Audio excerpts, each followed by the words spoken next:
If you had asked me 4 or 5 years ago, are you ever going to photograph flowers? I would have said no.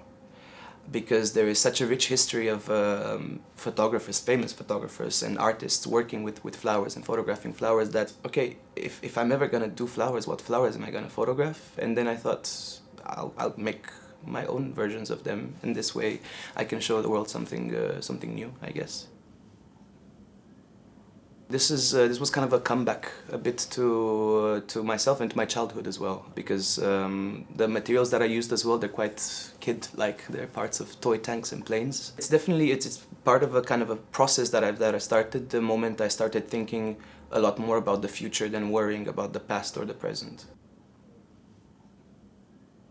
I admit I'm not a highly technical person, at least not in the pure sort of photographic sense. I wasn't trained in photography. I did graphic design and visual communication, and so I'm a bit less strict with myself when it comes to the visual style and the way I use the camera, or I throw it about, let's say, rather than just click the button.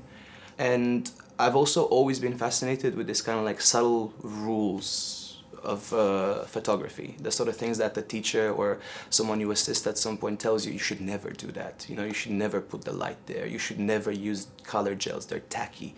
And I'm like, okay, tacky. I like that. And how can you make it into something that is interesting again? That people would want to see. That people would be like, oh wow, that's nice. And then it's kind of, you know, you never say it, but in your head you're like, told you so. it's yeah.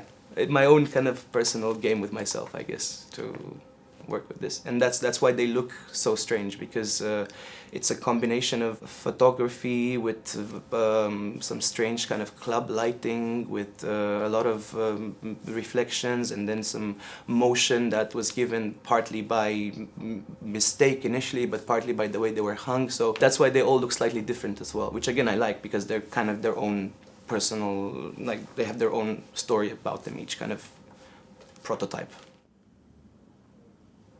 I've said it 100 times, I'm gonna say it again, I'm a cyber optimist. I'm not scared of the child that we created when we made technology and the advancements in technology lately in robotics. I kind of noticed that the media seems to be a bit scared of it, and the general attitude is that you know, we're going in a dark direction.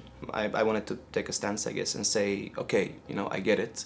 We made this child that we can't fully control, that now has grown, and we don't really understand it that well. He's starting to get like away from us, and what are you gonna do? Like alienate him, or are you gonna like take a softer approach and kind of look at what can be done? And even if we've managed to destroy a lot, then what can we do to repair with what we know and what we've got already? And this is the future from where this comes. We've destroyed nature because we've had so much wars and pollution and aerosols, and we've killed the bees and everything. But I still think we will survive, because we're quite a resilient race, maybe in a different form, maybe in a different way. And then, yeah, we'll start missing some stuff that we destroyed, and we'll make monuments of that, I think. That's kind of how we've done it before.